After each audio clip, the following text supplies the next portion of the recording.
What's going on, YouTube? This is Mick on the mic, and today we're going to be talking politics. We got a hotly contested election coming up. We're a little under 3 months away before we get to casting the ballots, so let's get started. But before we get started, I'd like everybody to hit the like, hit the subscribe, hit that bell icon so you can be notified whenever I drop a new video. So let's get started. Donald Trump, Kamala Harris, hotly contested election. Me, myself, I've always grown up as a Democrat. Growing up in my neighborhoods, it was always known you gotta vote Democrat. Democrats for the people. If you want to survive, you know, Democrat are the ones who have your back. But as I got older, especially during the 2016 election, I started looking a lot closer into it. And what I realized was the Democrats was the harshest people towards black people. They were the harshest towards black people. Their policies, you got places like Detroit, Chicago, Atlanta, all the major black cities. They have a really hard time because they've always been under the Democrat policies and Democrat politics. You know, you always had high crime, you know, poor neighborhoods, rundown neighborhoods, terrible schools and things of that nature. And when you really think about it, normally any other situation, if something's not going right, you make a change. But for some reason, as black people, we stuck with Democrat all the way through it, even though it was to our detriment, even though nothing ever changed for us, we never got ahead, and things of that nature. You know, you got Democrat policies, say for instance like Planned Parenthood. You know, you got black women make up 6% of the entire population of the whole country, but yet they make up 40% of all abortions in the whole country. So how can 6% of the population make up 40% of all abortions? Only way that happens is if there's targeting.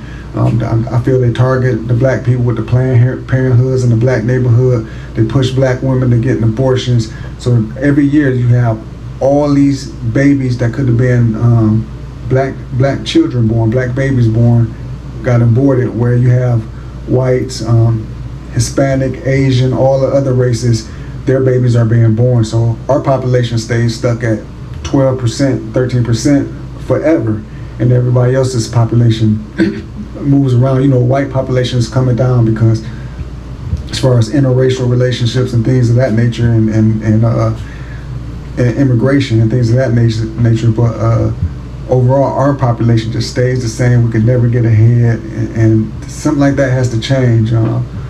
Donald Trump, from 2016 to 2020, I feel like black people were in one of the best positions they had been in a long time. We had been in a long time. You got, you know, unemployment was low, at the lowest ever recorded in history. I think the unemployment was the lowest ever recorded in history. You know, HBCU schools, Donald Trump funded them long term. You know, they were having problems financially, and he gave them long term funding. No one else had done that for them. You know, and it was always made out. I see that Democrats always push the racism card whenever, you know, there's a threat to, you know, an election. So in order to keep the black people on their side, they push the racism card. They say, oh, this guy's a racist, you know, that guy's a racist. And instead of talking to politics and the things that's really important. Now, Kamala Harris, you know, she doesn't have a lot of substance behind her. She's one of those type of people, the more she talk, the more voters she'll lose, because she's not really good. If there's no teleprompter, she's no good. Her politics is pretty much unknown. She never can go off script. She never can really answer hard questions. Everything has to be, you know, pre-programmed, telegraphed, and she's just, you know, she's just not a very good candidate.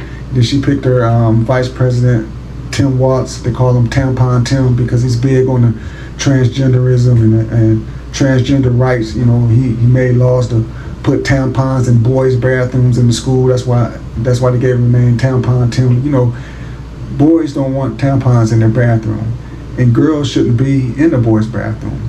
You know, imagine a girl going into a boys' bathroom in school, and all the stalls are taken, and there's nothing but urinals left, and she goes to try to use a urinal, she'll wet her pants and wet the floor. It just doesn't work. It doesn't need to be combined. Girls need girls' bathroom, boys need boys' bathroom. and that's just how it should be, and I'm very, very strong on that. Kamala Harris also, she gave black people a rough time in California as the attorney general and prosecutor. She locked up a lot of black men long term, gave very, very harsh sentences for minor weed charges. So, you would get caught with a small amount of weed or enough weed just to be a felony, and she gave you very, very long, harsh sentences. There are some cases where you had black men that was on death row, and Kamala, the evidence came across to her desk that proved their innocence, like new evidence that wasn't in court yet, and she got that evidence and she withheld the evidence instead of bringing it forth to the court to allow, to try to allow those men to still be executed. And I think that's a really bad thing too. She's also known as someone who slept her way to the top. She has a reputation for that. And to me, she, like I said, she don't have a lot of substance. I don't see her dealing with foreign leaders, having to deal with the wars and make those harsh decisions and strong decisions and things like that. And then her running mate, he's very, very far left. Kamala is a far left candidate, and he's even further than her. He's a very far left candidate. And if you go far in any direction, it's no good. You shouldn't go far right. You shouldn't go far left. You should always be somewhere in the middle, somewhere on either side. And so me now, I'm not a Democrat. I'm not a Republican. I don't claim any. But what I do say right now is I lean conservative. I lean Republican. I like their issue. I like their stances on immigration. I like their stances on lower taxes, things of that nation. Drilling here in the United States for lower gas prices, lower groceries, and things like that. Where the Democrats, they got the go green thing going on, where everything they do will cause you to spend more money out of your pocket. They want to drill, they want to buy oil offshore instead of drilling and using our own oil, which causes us to pay high gas prices. Which when you got high gas prices, everything goes high. The groceries goes high, housing goes high. Anytime, if you got low gas prices, you have a good economy. When you got high gas prices, the economy goes bad, and that's what's going on right now. Under Donald Trump, the gas was $1.69 per gallon in the area I'm in, and once Joe Biden got in there, it went up over $4 per gallon, and all like materials, like building materials, doubled and tripled. Food tripled. You used to be able to go to the grocery store and buy your groceries at a good price. Now you go buy your groceries, you're leaving with a little amount of food, paying the same money. So if you want all that type of thing to change, and with me now, I don't vote for as a group. I vote for who gives me the best opportunity to take care of my household, take care of my family. And to me, that's with the candidates right now. It's on the Republican side. Is Donald Trump. He's a businessman, and he's actually saying the issues of what he's doing. He's actually saying his politics. He's actually explaining what he wants done. Where Kamala Harris, she doesn't say anything. She doesn't really take interviews. She doesn't have a message. Her only message is we got to beat Trump, or it's like her message is like there's no issues. It's very vague. She doesn't have. You don't know her plan, and she's always scripted. She's been caught in different cities saying the exact same speech word for word, not changing it up at all. She's just not a very good candidate, and if she's not scripted, if she ever have to go freestyle with her speeches or answering questions, then she's going to have a really hard time. Then people really see, what she's about, that she's not a very good candidate. And then also what I like to get into is, you got J.D. Vance. I don't know much about J.D. Vance. From what I do know, he's a guy from Ohio. I heard he was like mother on drugs, raised by his grandmother. She said she had a potty mouth, like real mean, strict grandmother. But I think he got a TV show on Netflix called Hillbilly Elegy, explaining his life and things like that. I never watched it, but I don't know much about him. I know he used to be a harsh critic of Donald Trump, and they end up becoming friends. So we'll see how that goes. I think he's going to be a lot better than Mike Pence because he's younger, fresher, probably fresher ideals and stuff like that. So, but like I say, with the Kamala Harris thing, there's a lot, and also there's a lot of question with her is she black? Is Kamala Harris black?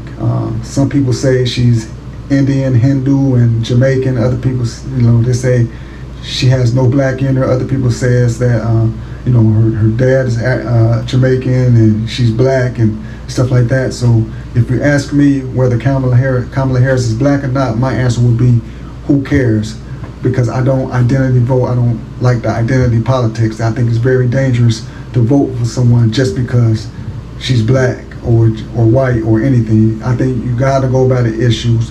And with me, it's 100% who gives me the best opportunity to take care of my family and take care of my household. So when I go to that gas pump and fill up my gas, fill up my tank, I don't want all the money I work for to have to get spent pumping gas or buying groceries. I want to save that money, be able to save some of that money and keep it in my household or do other things, whether it be vacations or buy things that you need or want. And that's really important to me. So that's what I got for you right now. This is sort of like an introductory video on the politics.